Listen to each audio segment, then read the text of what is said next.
گزری ضرور پڑھ کہ ہر جز وجود ہے مظہری انوار مصطفیٰ حصول برکت کے لیے ایک مرتبہ آپ اور ہم درود شریف کا نذرانہ پیش کریں اور آواز بلند پڑھیں اللہم صلی علی سیدنا مولانا محمد وبارک وسلم صلاۃ و سلام علیک یا رسول اللہ صلاۃ و سلام علیک یا حبیبی یا نبی اللہ صلی اللہ تعالی علیہ وسلم۔ آج کا یہ جشن عید میلاد النبی کا پروگرام جو آپ حضرات نے بڑے ذوق و شوق کے ساتھ بالخصوص ہمارے حاجی صاحب کے بیٹے جناب انور بھائی اور تمام لوگ یہ پروگرام رکھے تھے، موسم کی وجہ سے اللہ کی مرضی ہوئی ہوا، بڑی اچھی نعتیں اور اچھی تقریریں اس سے پیش کر آپ حضرات نے سماعت کروانی۔ صوفی جماعت صاحب کا شکر نہیں، کیونکہ وہ سناتے ہیں سنتے نہیں۔ بہرحال بیچارے بیمار آدمی ہیں، اللہ ان کو صحت عطا فرمائے۔ ایک پلے میں یہ دونوں، ایک پلے میں وہ ایک پلے میں یہ دونوں کون؟ عید اور بقرعید، اور ایک پلے میں وہ ایک یعنی جشن عید میلاد النبی۔ ایک پلے میں یہ دونوں، ایک پلے میں وہ ایک، دونوں عیدوں سے ہے افضل عید میلاد رسول۔ سبحان اللہ بولی اور مجھ سے بولی سبحان اللہ۔ دونوں عیدوں سے ہے افضل عید میلاد رسول۔ اور ادھر دھیان لگا، ادھر ہاں چھوڑ دو، مختصر سا مجمع ہے لیکن اللہ کا مقدس گھر ہے، سبحان اللہ۔ اور جس عظیم ذات کی یاد میں ہم اور آپ یہاں بیٹھے ہیں، یعنی اپنے آقا و مولا جناب محمد رسول اللہ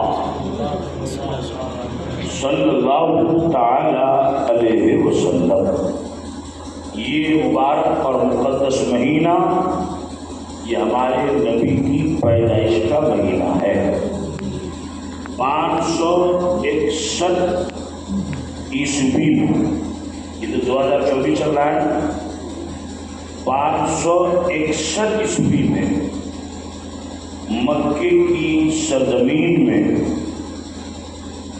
بی بی آمنہ کے پیٹ سے جناب عبداللہ کے گھر میں صبح شادی کے وقت پیر کے دن ہمارے اور آپ کے آقا اس کائنات میں تشریف لائے، اور اللہ نے ہمارے اور آپ کے نبی کو حضرت تھوڑا سا توجہ، تھوڑا سا ایسا بے مثال بنایا، ایسا بے مثال کہ پوری کائنات میں میرے نبی کا نہ کوئی ثانی ہے نہ کوئی سایہ۔ سایہ سمجھتے نا آپ لوگ؟ کس کو کہتے ہیں؟ ہم لوگ اپنی زبان میں کیا بولتے ہیں؟ اچھا بولتے ہیں پرچھائی۔ تو ہمارا اور آپ کا وہ سایہ ہے، پرچھائی ہے، لیکن اللہ نے اپنے نبی کو ایسا بے مثال بنایا کہ نہ دن کے سورج میں نبی کا سایہ اور نہ رات کی روشنی میں نبی کا سایہ۔ آپ کو تھوڑا سا ٹائٹ ہو گئے، ہاں اس لیے کس طرح بیٹھے جب وقت سے پہلے بتا ہے نا، اس سے پچھلے وقت سے پہلے بوڑھا ہو جاتا ہے۔ ایسا رسول کہ پوری کائنات میں نہ ان کا ثانی اور نہ ہی ان کا سایہ، بے شک سبحان حضور کا سایہ نہیں تھا۔ اسی سلسلے میں اعلیٰ حضرت نے تین کتابیں لکھی، قمر التمام فی نفی ظل عن سید الانام۔ اس طرح سے تین کتابیں اعلیٰ حضرت کی صرف اس بات پر ہے کہ ہمارے نبی کا سایہ نہیں تھا۔ ایک شاعر نے لکھا ہے کہ تاریخ اگر ڈھونڈے ثانی محمد، تاریخ اگر ڈھونڈے گی ثانی محمد، ثانی تو بڑی چیز ہے، سایہ بھی نہ ملے۔ سبحان اللہ۔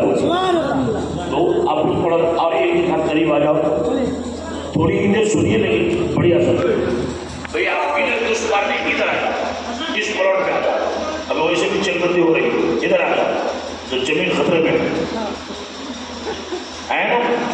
بابل کے برسور سے بولتے سبحان اللہ، اور بہت بس سے بولتے سبحان اللہ۔ ہاں آپ لوگ اپنی تقریر بند کرو بھئی ہلو ہلو السلام علیکم، ادھر تھوڑا سا یہ تو مجمع اتنا ہی ہے۔ میں نہیں چاہتا کہ آپ کا ٹائم برباد کرو، کم ٹائم میں اچھی اور زیادہ سے زیادہ باتیں میں آپ کو بتا دوں۔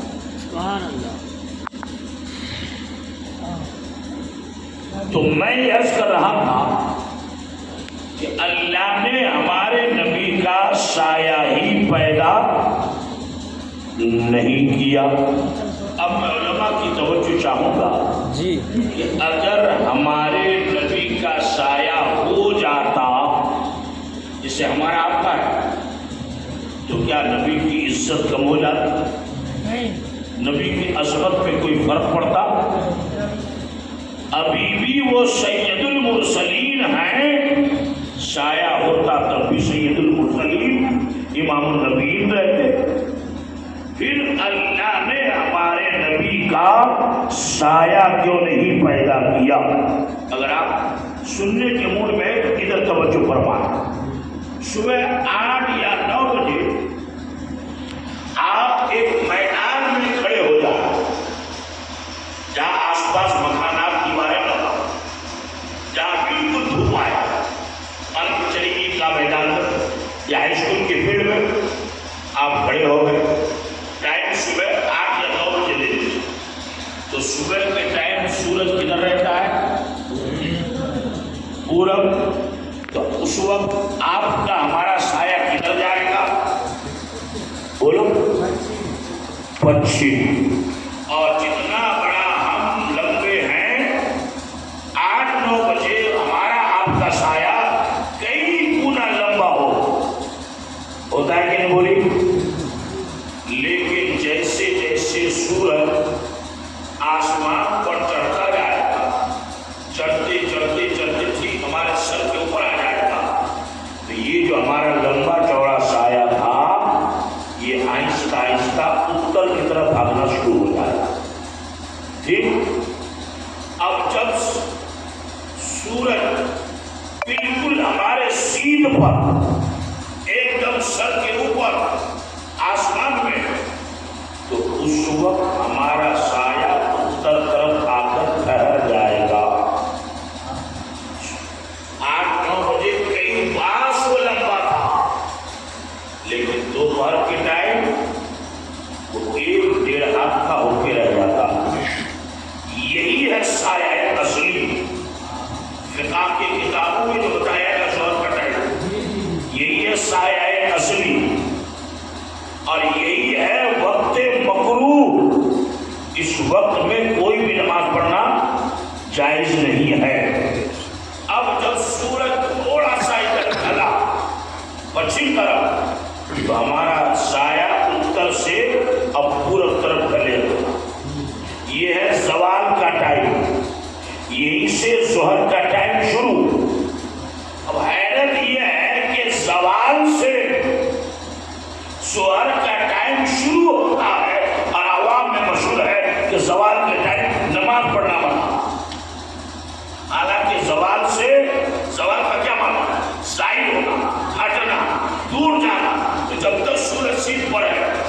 مقطوع ہے، جیسے ہی سورج ہٹا، ظاہر ہوا، دور ہوا، ظہر کا ٹائم شروع۔ ہے یہ تو ایک مثلاً کی بات تھی۔ اب دوپہر کے ٹائم سورج ہمارے اوپر اور ہمارا سایہ اتر طرف کتنے ہاتھ کا؟ 1.25 ہاتھ۔ یہ جو لمبا سایہ تھا صبح 8-9 بجے، یہ دوپہر کے ٹائم چھوٹا ہوتے ہوتے 1-1.5 ہاتھ کا رہ گیا۔ اگر آپ سوال کریں کہ اس سائے کو چھوٹا کس نے کیا؟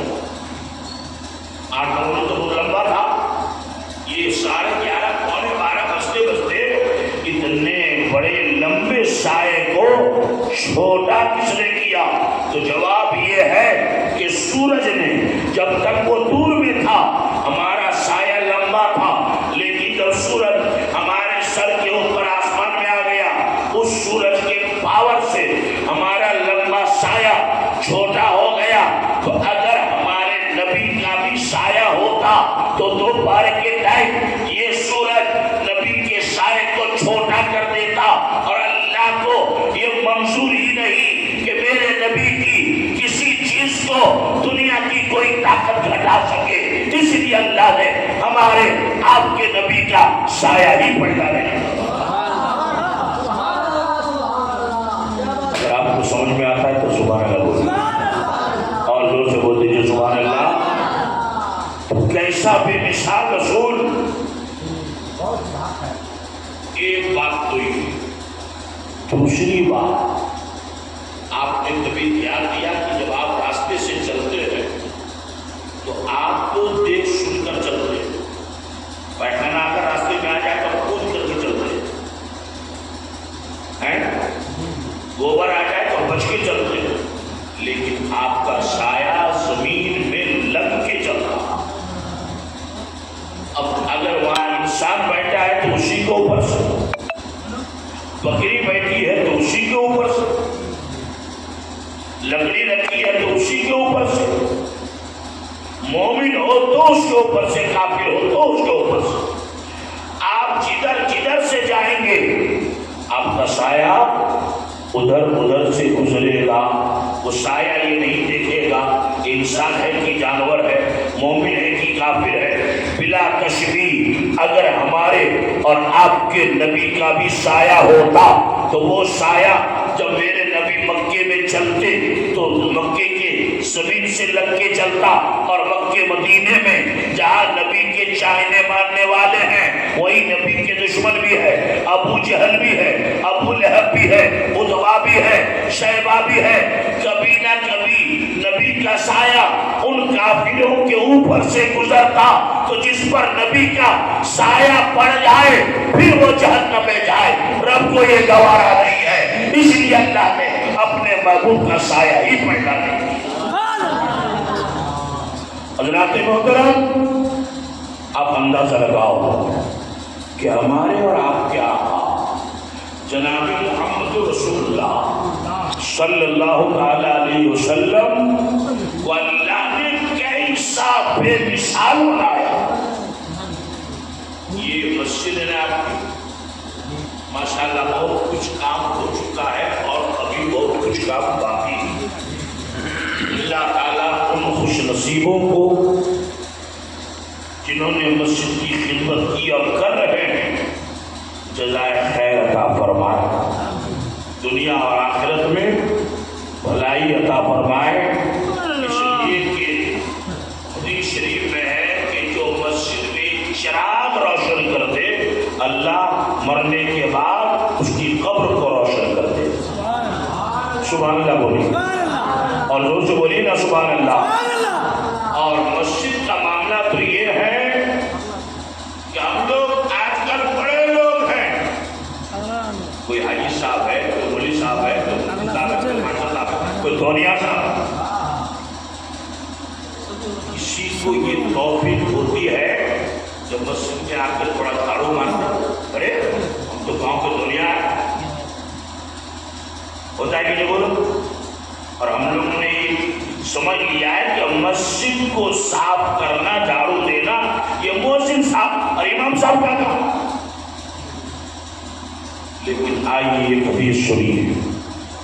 رات کو عشاء کی نماز میرے نبی نے پڑھایا. کہاں؟ مسجد نبوی. نماز ختم ہو گئی. جب لوگ جانے لگے، اور کون لوگ؟ ان کو صحابہ کہتے ہیں. سبحان اللہ. میرے نبی نے فرمایا میرے صحابیوں ٹھہرو. سب ٹھہر گئے.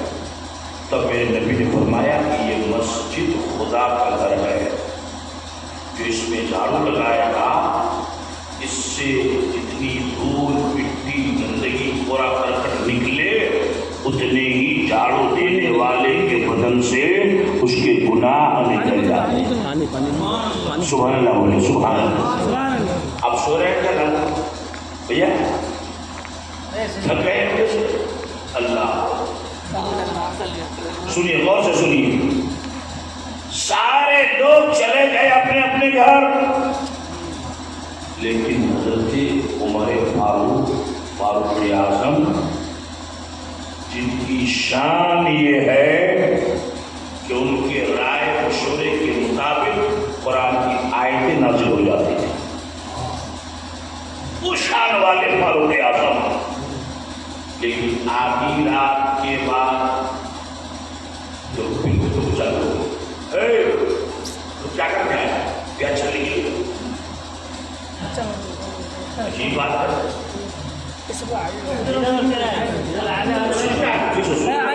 اعظم آدھی رات کو ان کی نیند ختم.